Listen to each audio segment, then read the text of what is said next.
नमस्कार दोस्तों। गौतम बुद्ध जब वन से गुजर रहे थे तभी एक राक्षसी हाथ में तलवार लेकर प्रकट हुई और कहा, अरे बुद्ध, आज तुम्हारे प्रेम को मेरी घृणा के सामने झुकना ही पड़ेगा।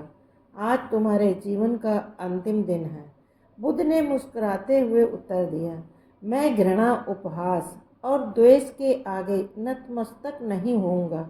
मैं निंदा, प्रशंसा अथवा उपहास किसी से भी प्रभावित नहीं होता हूँ। तुम मुझसे इतनी घृणा करती हो, पर मैं तुमसे भी प्रेम करता हूँ। राक्षसी ने पूछा, तुम मुझसे प्रेम क्यों करते हो? बुद्ध बोले, मैं तुम में माँ का रूप देख रहा हूँ, और माँ तो प्रेम का रूप होती है, उसमें हिंसा हो ही नहीं सकती। इतना सुनते ही राक्षसी के हाथ से तलवार गिर पड़ी। हे बुद्ध, तुम धन हो। इतना कहते ही वह देवी में बदल गई और अंतर ध्यान हो गई। दरअसल जो लोग दूसरों से द्वेष रखते हैं, अंत में एक दिन घृणा उन्हें नष्ट कर देती है। घृणा से घिरे हुए लोगों को एक दिन घृणा ले डूबती है। प्रेम सत्य के आवरण से ढका होता है। सत्य से जुड़ा हुआ व्यक्ति सदैव आनंद में जीता है। सत्य को केवल अपने तक सीमित मत रखो, उसे अपने कर्मों में ढालना। सत्यरूपी गुलाब की खुशबू है कर्म। अपने कर्म को प्रेम और सत्य में डुबोकर करो। प्रेम और सत्य मनुष्य को विकास की ओर ले जाते हैं। ध्यान रहे कि ये दोनों मार्ग ईश्वर की ओर ले जाते हैं। इस मार्ग पर चलने वाला सहज में ही आनंद और शांति को पा लेता है। गौतम बुद्ध भ्रमण करते हुए वैशाली नगर के वन विहार में पहुँचे। उनके आगमन का समाचार पूरे नगर में फैल गया। कुछ ही समय में मानो पूरा नगर उनके दर्शन के लिए उमड़ पड़ा। बड़े व्यापारी, शिक्षाविद, समाज सेवी, अधिकारी और राज परिवार से जुड़े कई वरिष्ठ भी वहां पहुंचे। सभी की भावना थी कि तथागत बुद्ध अपने शिष्यों सहित उनके निवास पर पहुंचे एवं भोज का आमंत्रण स्वीकार करें। वो सभी के निवेदन को सुन रहे थे और स्वभावगत मुस्कान के साथ आमंत्रण का आभार व्यक्त कर रहे थे। तभी वैशाली की याद गणिका आम्रपाली भी वहां पहुंची। वह बुद्ध की शिक्षा से प्रेरित होकर बहुत गणिका व्रत त्याग चुकी थी। उसने भी बुद्ध को भोजन का आमंत्रण दिया। बुद्ध ने तत्काल उसे स्वीकार किया और अगले दिन भिक्षुओं सहित उसके घर आने की सहमत दे दी। बुद्ध के एक शिष्य को यह बात अच्छी नहीं लगी कि गौतम बुद्ध के जीवन की एक घटना है। उन्होंने एक नियम बना के रखा था कि वे अपने संघ में स्त्रियों को कोई स्थान नहीं देंगे। स्त्रियों के लिए भिक्ष होने की दीक्षा उन्होंने वर्जित कर रखी थी। एक समय की बात है, गौतम बुद्ध एक गांव में ठहरे हुए थे। वहां महाप्रजापति गौतमी उनके पास पहुंची। उन्होंने बुद्ध से कहा, आप स्त्रियों को भी दीक्षा दें, किंतु बुद्ध ने अस्वीकार कर दिया।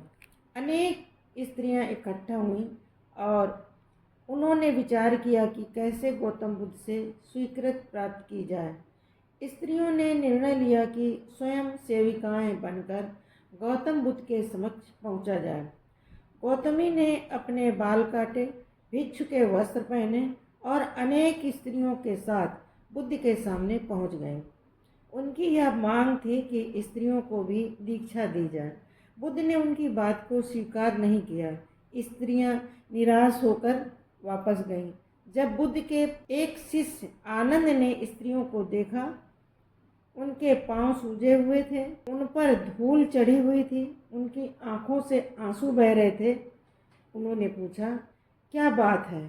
स्त्रियों ने कहा, बुद्ध उनके धर्म और नियम के अनुसार हमें भिक्ष होने की दीक्षा नहीं दे रहे हैं। जब आनंद ने व्यक्तिगत रूप से बुद्ध से निवेदन किया, बुद्ध को उन्होंने याद दिलाया, इस समय यह सामाजिक मान्यता है कि स्त्रियां मोक्ष की अधिकारी नहीं, पुरुषों के मुकाबले निम्न है। तो क्या आप भी यह मानते हैं और इसलिए उन्हें दीक्षा नहीं कर रहे हैं और इसलिए उन्हें दीक्षा नहीं दे रहे हैं? बुद्ध का उत्तर था, मुझे गलत ना समझना। मेरी मान्यता है कि पुरुष की तरह ही स्त्री भी निर्वाण प्राप्त कर सकती है, लेकिन मैं कुछ व्यवहारिक कारणों से स्त्रियों को संघ में शामिल करने और दीक्षा देने की स्वीकृति प्रदान नहीं करना चाहता। आनंद का उत्तर था, सिद्धांत और व्यवहार में परिवर्तन करना चाहिए। बुद्ध को बात जच गई और उन्होंने यह घोषणा की, जो स्त्रियां भिक्षु होना चाहेंगी उन्हें कुछ नियमों का पालन करना होगा। स्त्रियों ने स्वीकार किया और तब से स्त्रियां भी बौद्ध बनने लगी। एक राजा पहली बार गौतम बुद्ध से भेंट करने आया और अपने साथ एक अमूल्य आभूषण भी लेकर आया।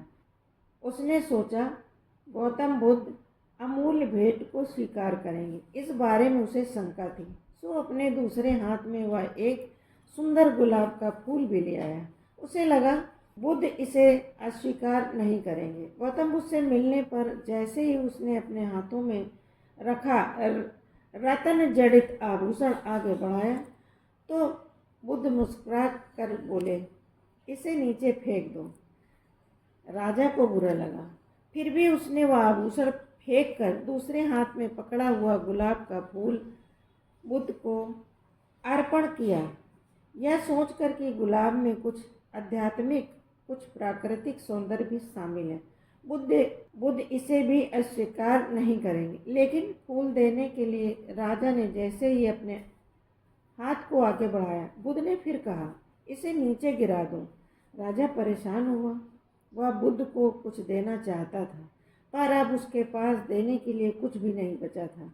तभी उसे स्वयं का ख्याल आया। उसने सोचा कि वस्तुएं भेंट करने से बेहतर है कि मैं अपने आप को ही भेंट। गौतम के जो शिष्य वहाँ मौजूद थे वे राजा की स्थिति देखकर हंसने लगे। तभी राजा को बोध हुआ, मैं अपने आप को समर्पित करता हूँ। कहना कितना अहंकारपूर्ण है। मैं अपने को समर्पित करता हूँ, यह कहने में समर्पण नहीं हो सकता, क्योंकि मैं तो बना हुआ हूँ। वह समर्पण कहाँ हुआ। इस बोध के साथ राजा स्वयं बुद्ध के पैरों पे गिर पड़ा। ऐसी ही प्रेरणादायक कहानी सुनने के लिए हमारे चैनल रिजवाना शेख को लाइक कीजिए, सब्सक्राइब कीजिए, शेयर कीजिए, कमेंट कीजिए, सपोर्ट कीजिए। मिलते हैं अगली कहानी में। धन्यवाद। जय हिंद।